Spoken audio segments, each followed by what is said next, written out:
এটা একটা ক্যান্টিনের stock summary, মানে একটা ক্যান্টিনের স্টক গোনার একটা এক্সেল টেমপ্লেট, যেটা প্রথমে হচ্ছে সিরিয়াল নম্বর, প্রোডাক্ট নেম, প্রোডাক্টের নেম, প্রোডাক্টের সেলিং প্রাইস, কোয়ান্টিটি, ইউনিট মানে কীভাবে বিক্রি করা হচ্ছে, পারচেস প্রাইস এবং current stock value. Current stock value যেটা, সেটা পাওয়া গেছে হচ্ছে কোয়ান্টিটি এবং হচ্ছে পারচেস প্রাইস, এই দুটাকে গুণ করে।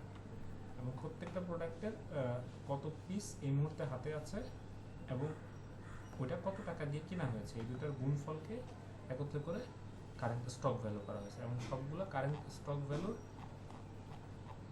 যোগফল নিয়ে হচ্ছে টোটাল স্টক ভ্যালু, অর্থাৎ কত টাকার প্রোডাক্ট টোটাল হাতে আছে। এটাই এখানে যদি কোনো ঘর অ্যাড করতে হয় সেক্ষেত্রে এভাবে, যেই ঘরটার নিচে আমরা ঘর অ্যাড করতে চাচ্ছি, দেখা যাচ্ছে আইস ললি এবং মেগা আইসক্রিম, এই দুটার মাঝখানে আমরা একটা নতুন আইসক্রিম অ্যাড করতে চাচ্ছি, কাপ আইসক্রিম।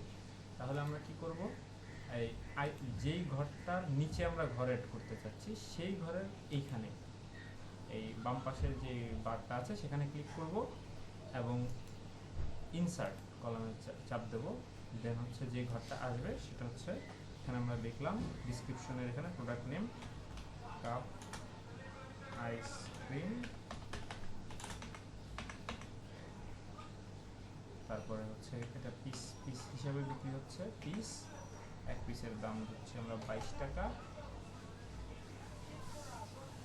আমার কাছে এই মুহূর্তে 5 পিস আছে, তাহলে 110 টাকা অটোমেটিক চলে আসতেছে।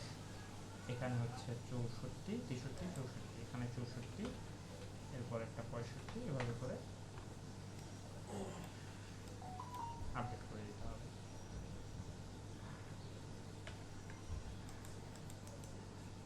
যেহেতু আমার এটা লাগতেছে না, যদি আমার এই জিনিসটা না লাগে তাহলে কি করতে হবে, ঠিক আবার এই পাশে বাম পাশে যে নাম্বার, সবার বাম পাশে যে নাম্বারের কলামটা আছে সেখানে ক্লিক করতে হবে।